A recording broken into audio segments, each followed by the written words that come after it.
সকলকে জানাচ্ছি শুভ সকাল। আমার চ্যানেলে তোমাদের সবাইকে স্বাগত জানিয়ে আমি দীপা আজকে চলে আসলাম তোমাদের সামনে নতুন একটা ভিডিওর সাথে। আশা করছি আজকের ভিডিওটা তোমাদের খুব খুব ভালো লাগবে। তো আমার সাথে থাকো, পাশে থাকো আর দেখতে থাকো পুরো ভিডিওটা।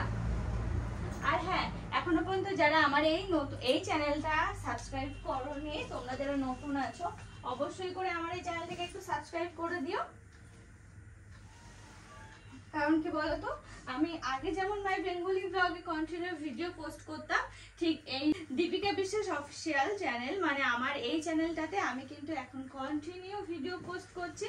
তো তোমরা আমার এই চ্যানেলটা এখনো পর্যন্ত যারা সাবস্ক্রাইব করোনি অবশ্যই একটু সাবস্ক্রাইব করে নিও।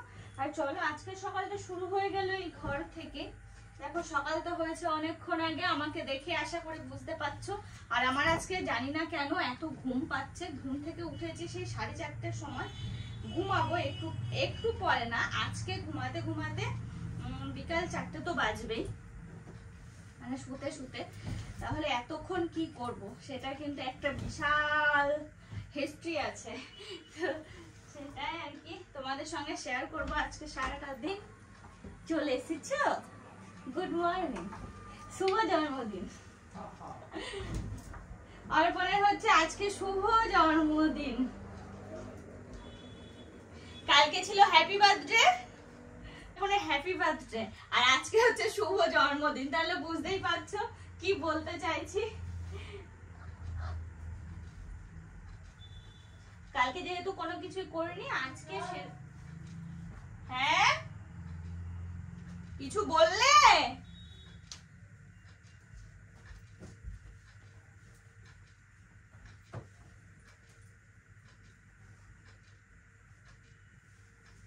কালকে যেহেতু অন্য একটা প্ল্যান করেছিলাম, তো সেই জন্য কালকে আর কোনো কিছু করা হয়নি ঘরে।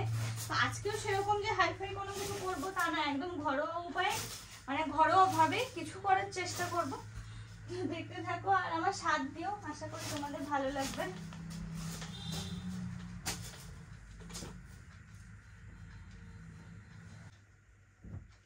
জানো তো, আজকে ঘুম থেকে ওঠার আগে মানে জেগে গেছিল, কিন্তু ওঠার আগে অর্পণ আমাকে বলে দিয়েছে তুমি কিচ্ছু করবে না, কিচ্ছু না, একদম কোনো খাটাখাটনি করবে না। আর আজকে আমার জন্মদিনের কারণেও তুমি কোনো অ্যারেঞ্জমেন্ট কিচ্ছু করবে না, বারবার করে বলে দিয়েছে। জানি না কি করবো, আমি নিজেও বুঝতে পারছি না আমি বাড়ি বসে কি করতে পারি বলো তো।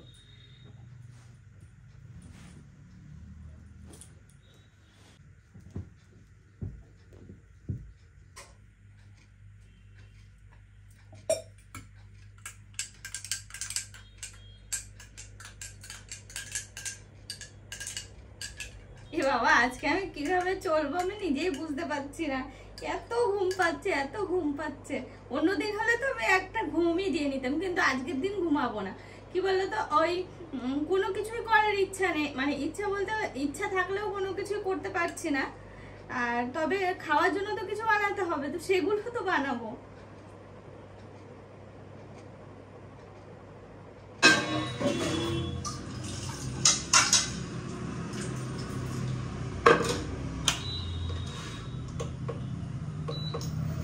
আজ সকাল সকাল এখানে আসলাম তার কারণে একটু ডিমের অমলেট করবো সেই জন্য। আর দেখো তরি তরকারি সমস্ত কিছু নিয়ে আসা হয়ে গেছে, খাবার দাবার নিচের থেকে মোটামুটি খাবার দাবার সবকিছু রেডি। তো নিরামিষ হয়েছে, তো ভাবলাম যে সকালবেলার তো ভাবলাম যে একটু ডিমের অমলেট করে দিই। অর্পণ চলে এসেছে, তোমরা দেখলেই তখন। তো তাড়াহুড়ো করে সব রেডি করা হলো, তো এই এখন একটু অমলেট করে দেবো। আর জানো আজকে সকালবেলা কি করেছি, আমি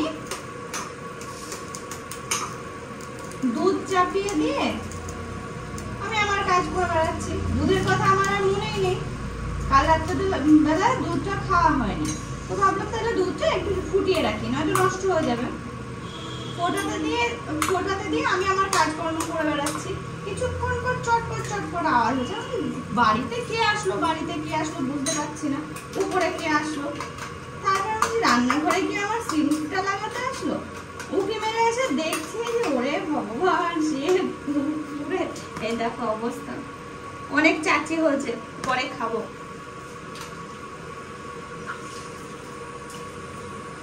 দেখো এই সমস্ত কিছু আমি এখন খাচ্ছি না, কিন্তু আমি ছাড়া এই সব কিছু খাওয়ার আবার কেউ নেই, সেই জন্য আমিই খাবো।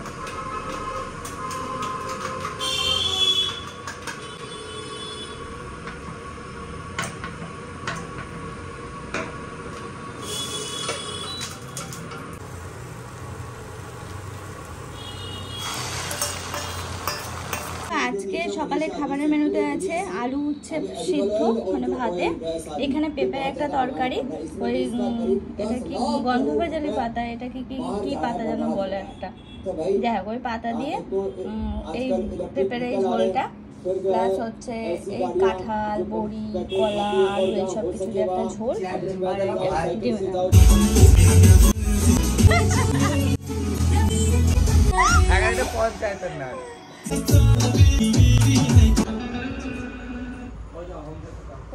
চলে গেলে যায় কই তাদের চলে আসা যাবো, চলে আসবো তাই বলো।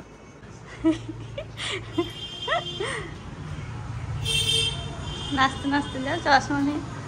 আর বলে না, কটা দিন ধরে ভাবছি নেল পলিশ গুলো একটু তুলবো রিমুভ করবো, সে আর হচ্ছে না, এখন করব তখন করব এই করে করে ভাবি পরে করব এই করে করে হচ্ছে না। তো আজকে যে সকালটা একটু টাইম আছে, এখনো সেরকম বাজেনি, 11টাও বাজেনি, আমি দুপুরে রান্না বান্না শুরু করবো একটু পরে, তো যেহেতু এখনো সেরকম বাজেনি আর দুপুরে সেরকম বেশি কিছু রান্না বান্নারও নেই, চট জলদি হয়ে যাবে আর কি।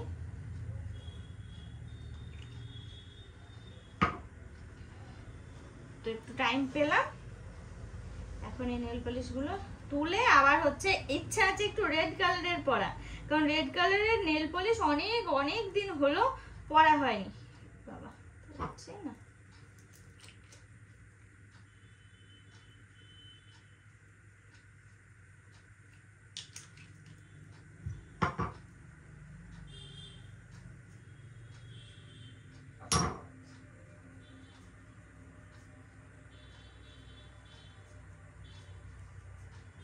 হ্যাঁ। তো নেল পলিশ অনেকদিন পরা হয়নি, প্লাস হচ্ছে তোলাও হয়নি, রিমুভও করা হয়নি, তো সেটাই আর কি করতে বসলাম। আজকে আমার সকাল থেকে শুধু মাথায় ঘুরছে কি করা যায় অর্পণের জন্য স্পেশাল যদি কোনো কিছু করতে পারি। দেখো বাড়িতে তো সেরকম ভাবে খাওয়া দাওয়া তো তোমাদের দেখায়, খাওয়া দাওয়া হয়, কিন্তু যে গুছিয়ে খেতে দেওয়া সেই ব্যাপারটা হয় না। তো আজকে আমি ভাবলাম অর্পণকে একটু গুছিয়ে খেতে দেবো। হয়ে গেছে শেষ, তেলটা নিয়ে যা মাথা মুন্ডু গেল ভেঙে, গেল ভেঙে।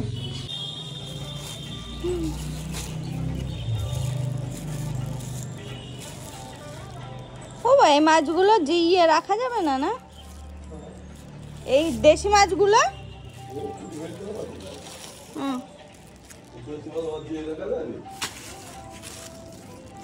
এই যে জ্যান্ত রয়েছে জিওল গুলো, ওই যে দেখলে বাবা ওদিকে জ্যান্ত মাছ নিয়ে আসছে, আর রুই মাছ নিয়ে আসতে বলেছিলাম, রুই মাছ নিয়ে আসছে। এখান থেকে আমি নিতে আসলাম কুড়ো, এই দেখো আমাদের পুচকু বাছুর, দুটো গরু, কুড়ো তো নিতে আসলাম, কুড়ো না তো তো খোল,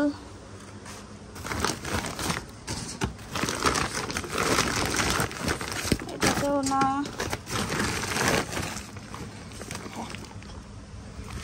এটাও তো কুড়ো না, অন্য জিনিস। যা কুড়ো কোথায় পায়,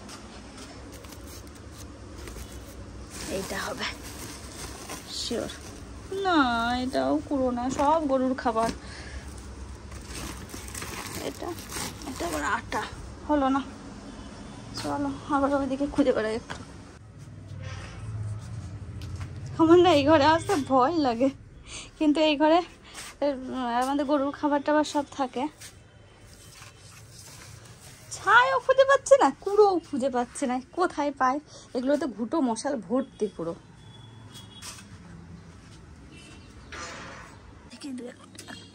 ছাই নিয়ে নিয়ে আজ গরম একটা দিয়ে হয়ে যাবে।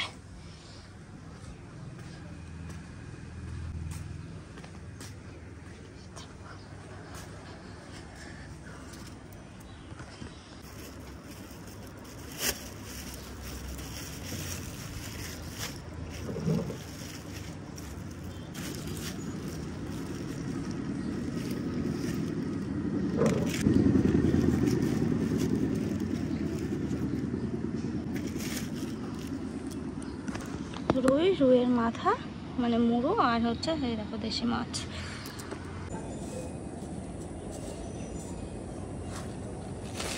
এই মাছগুলো যে কেমন করে কাটে তাই ঠিকঠাক জানি না।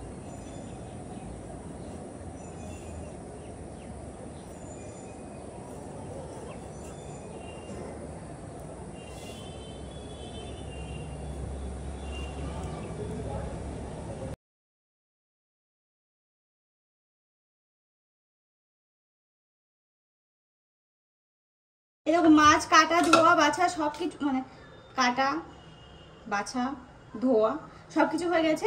তো এই লবণ হলুদ মাখিয়ে নিলাম, আর মাছের মাথা নিয়ে আসতে বলেছি, একটু মুগের ডাল করব বলে। আর এই দেখো এখন নিচে হচ্ছে বাবা ছিল এতক্ষণ, বাবাও চলে গেল, মাও নেই বাড়িতে। তো আমি একা একা কি করি, একা একা বোকা না হয়ে ভাবছি তাহলে উপরে গিয়ে রান্না করি, আস্তে আস্তে করব। আর এখানে সাংঘাতিক গরম লাগছে, আর উপরে গিয়েও যে একটু রান্না চাপিয়ে দেখতে পেলে তো ইন্ডাকশানে করলে না পোড়ার ভয়টা থাকে না, না চাপিয়ে দিয়ে ওই বারান্দায় এসে হাওয়া খেতে পারি। তো সেই জন্য ভাবছি যে উপরে চলে যাবো। আর মশলাপাতি করার সুবিধা যেহেতু উপরে, নয়তো আমাকে কতবার আপ ডাউন করতে হবে। দেখো ডালের জন্য মশলা করতে হবে, মাছের জন্য দুরকম, মাছের জন্য 3-4 বার, মানে 3 বার আপ ডাউন, 3-6 বার আপ ডাউন করতে হবে। তার থেকে ভাবছি একবারে আমি মাছটা নিয়ে চলে যাই, গিয়ে উপরে গিয়ে রান্নাবান্না করি। তবে রান্নাবান্না শেষে তারপরে দেখা যাবে কি হবে। ও হ্যাঁ, তবে মুগের ডালটা ভাবছি এখান থেকে একটু সিদ্ধ করে নিয়ে যাবো, এসারে সিদ্ধ করে নিয়ে যাবো, তাহলে একটু সুবিধা হবে। কারণ কি বলতো, আমি না কিছুটাই সিদ্ধ করে উঠতে পারছি না, পারি না এখনো। এই 2 মাসে আমি উপরে কোনো ডালই আমি ঠিক করে সিদ্ধ করতে পারছিলাম না। সমস্ত কিছু নিয়ে নিলাম, মাছটা নিয়ে নিলাম, ওদিকে ডালটা সিদ্ধ করে নিয়ে নিয়েছি। এবার যাচ্ছে উপরে। দেখো রান্নাবান্না কিন্তু শুরু করে দিয়েছি অনেকক্ষণ হলো। এই যে দেশি যে মাছগুলো, মানে জ্যান্ত যে মাছগুলো, সেগুলো সব ভাজা হয়ে গেছে। এবার হচ্ছে রুই মাছগুলো ভাজবো, রুই মাছের মাথা মানে মুড়োটা ভাজবো এগুলো। তাছাড়া হচ্ছে 5 ভাজার মধ্যে 2 রকম ভাজা কাটা হচ্ছে, এখনো বাদ বাকি রয়েছে সব, সেগুলো কাটা এখনো হয়নি, ওগুলো কাটবো। মাছগুলো ভাজতে দিয়ে এই দেখো এগুলো ভাজতে ভাজতে আমার ওদিকে 2 রকম কাটা হয়ে গেল, আরও ফুলকপিটা কি এটা সেটা কাটছিল, সেগুলো হয়ে গেল। এই কাজগুলো হয়, এগুলোর সুবিধা, তো সেই কারণে আর কি উপরে নিয়ে চলে এলাম। বাবাকে না বলা হয়নি যে আজকে কি উপলক্ষে রুই মাছটা নিতে বলেছি, তো বাবা হচ্ছে পেটির মাছটা নেয়নি, ওই লেজের পাশের যে মাছগুলো সেগুলো নিয়েছে। যাই 2-3 রকম আছে তো হয়ে যাবে।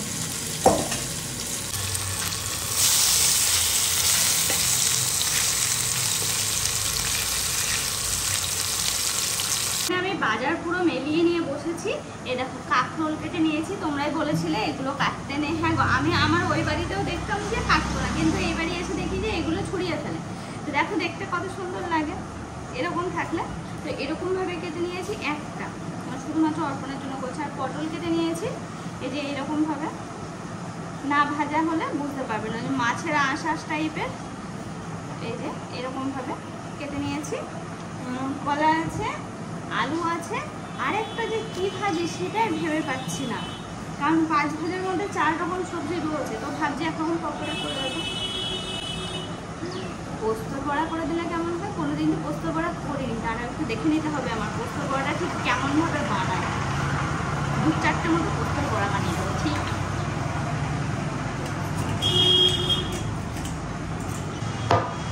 আজকে আলু গোল গোল করে ভাজবো। দেখেছো ওদিকে আমি দেশি শাক নিয়ে নিলাম, পোস্তর বড়াই করবো 5 রকম ভাজার মধ্যে। আর এই মাছের মাথাটা এখন ভাজছি, 2 কেজি প্রায় হয়ে এসেছে। এবার একটু ভেঙে ভালো করে ভেজে নেব। আর তারপরে এক এক করে রান্নাগুলো করে নিলে হবে। এক এক করে বলতে মশলা সমস্ত কিছু কাটাকুটি হয়ে গেছে, মশলাটা এখনো বানানো হয়নি, সেটা বানাবো। এই আলু টালু ভাজতে ভাজতে বানিয়ে ফেলবো। তো ভাবছি যে পোস্তটা এর মধ্যে একটু ভিজিয়ে নিই।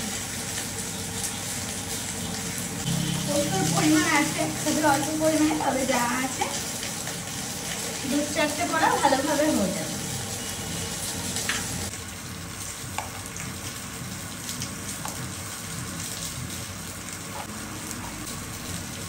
এটা আমি এখন ভেজতে দিলাম।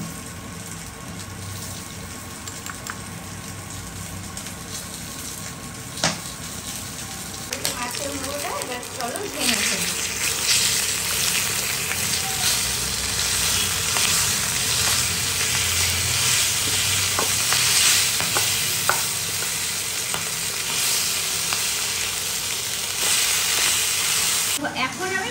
শেষে প্রায় শেষের দিকে। এখন আমি হলুদ দিলাম, তার কারণ দেখলে প্রথম দিকে ভিতরে অতটা হলুদ হয়নি, হালকা কালার করে রয়েছে সাদাতে সাদাতে।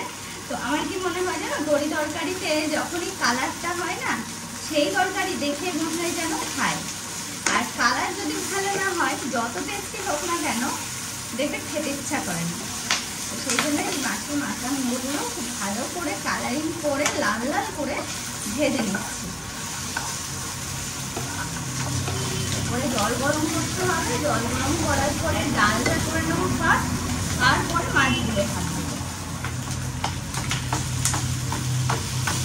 এই দেখো মুগের ডালটা চাপালাম, মুগের ডালটাতে লবণ আর হলুদটা দেবো। লবণটা দিয়েছি, মনে হলো যেন একটু কম আছে, আর একটু গলে উঠুক, তারপরে আমি হলুদটা দেব। একটু গলায় মনে হচ্ছে কম আছে, আর একটু দরকার, আর একটু ফুটুক, দেখি কি হয়। ডালটা লবণ হলুদ সব কিছু দেওয়া হয়ে গেছে, এবার ফোড়ন দেওয়ার পালা, মানে সাতলানোর পালা। সরষের তেল দিয়ে দিলাম, ফোড়নে দিচ্ছি জিরে, তেজপাতা, শুকনো লঙ্কা।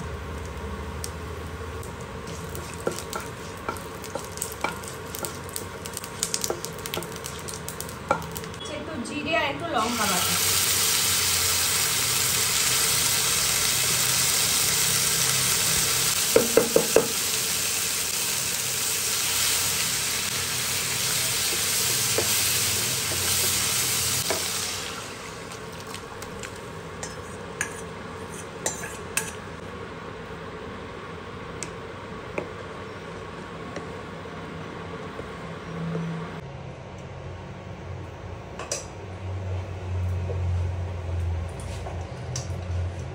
এখন দিয়ে দিচ্ছি একটু আদা বাটা। আদা বাটা দিতে না ভুলেই গেছিলাম, যেন হুট করে মনে পড়ি, বাবা আদাটা দেওয়া হলো না তো। তারপরে এই যে আদাটা বেটে নিলাম, আর এটা যাবে হচ্ছে মাছের ঝোলে। একরকম মাছের ঝোলে যাবে, মানে শুধুমাত্র রুই মাছের ঝোলে যাবে, আর দেশিটাই মানে জ্যান্তটাতে আর এই সবগুলো না। এর মধ্যে মশলাপাতি যা দেওয়ার সবকিছু হয়ে গেছে দেওয়া, সামান্য একটু চিনি দেবো, আর নামানোর আগে একটু গরম মশলা, ব্যাস কমপ্লিট ডাল। তারপরে ঝটপট করে সবগুলো করে ফেলবো। মাছের সব মশলা টশলা হয়ে থাকলো, আর কোনো চাপ নেই। শিখে গেছে তোমাদের দীপা, সবকিছু শিখে গেছে, আর চাপ নেই। মুগের ডাল নিজের হাতে এই ফার্স্ট টাইম করলাম। শাশুড়িমা বাড়ি থাকলে শাশুড়িমাই করতো, কিন্তু যেহেতু বাড়িতে নেই তো এই দায়িত্বটা আমারই পড়েছে। আর অন্যবার দেখো, এই 4 বছর এসেছি, 4 বছরের মধ্যে বিশেষ করে পায়েসটা তো আমি নিজের হাতে কোনোদিন করার চেষ্টাও করি না। মানে এমনি অন্য টাইমে করি, কিন্তু অর্পণের বার্থডেতে আমি করি না। আমি শাশুড়িমাকে সবসময় শাশুড়িমাকে দিয়েই সবসময় করাই। আজকেও আমি ফোন করে বললাম তুমি সন্ধ্যাবেলা করতে পারবে, চলে আসতে পারবে? বললো হ্যাঁ। আমি বললাম তাহলে পায়েসটা কিন্তু তোমার দায়িত্ব থাকলো। বললো ঠিক আছে, রান্নাটা তুমি আজকে করে নাও। এগুলো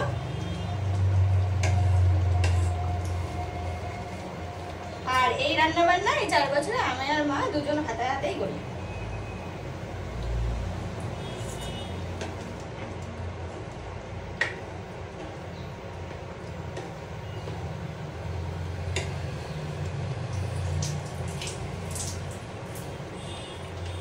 ঠিক আছে, ঝালটা একটু কম আছে, তাছাড়া ঠিক আছে।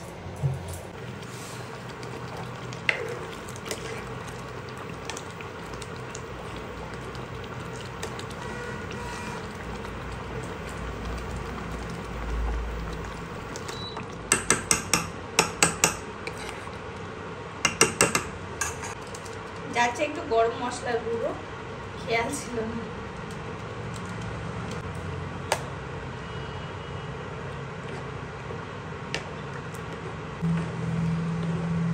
দেখো তো কেমন হয়েছে।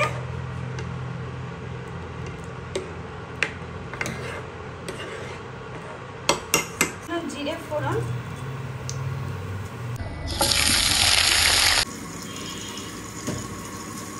আজকে একটু জমিয়ে রান্না করার চেষ্টা করছি, আশা করছি সবগুলো ঠিকঠাক থাকবে। এখন না হওয়া পর্যন্ত কিছু বুঝতে পারছি না, হোক তারপরে তো তোমাদের অবশ্যই দেখাবো, প্লাস রিভিউ নেব। দেখো এগুলো কি বলতো, একটা আনন্দ। অল্প তো বারবার করে না করেছে, কিন্তু আমি কেন শুনবো, সব কিছু শুনে, কিন্তু এটা আমি শুনবো না।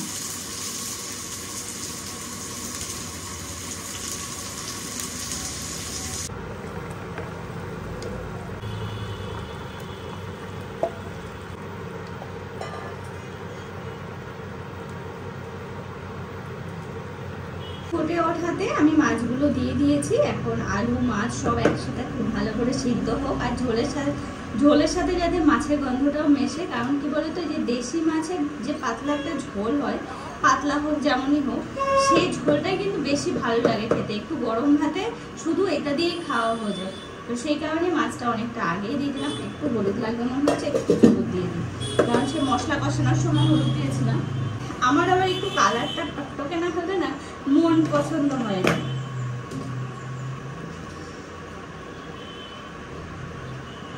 এবার সুন্দর আছে কালার। জল এতটা রাখবো না, কমিয়ে দেবো।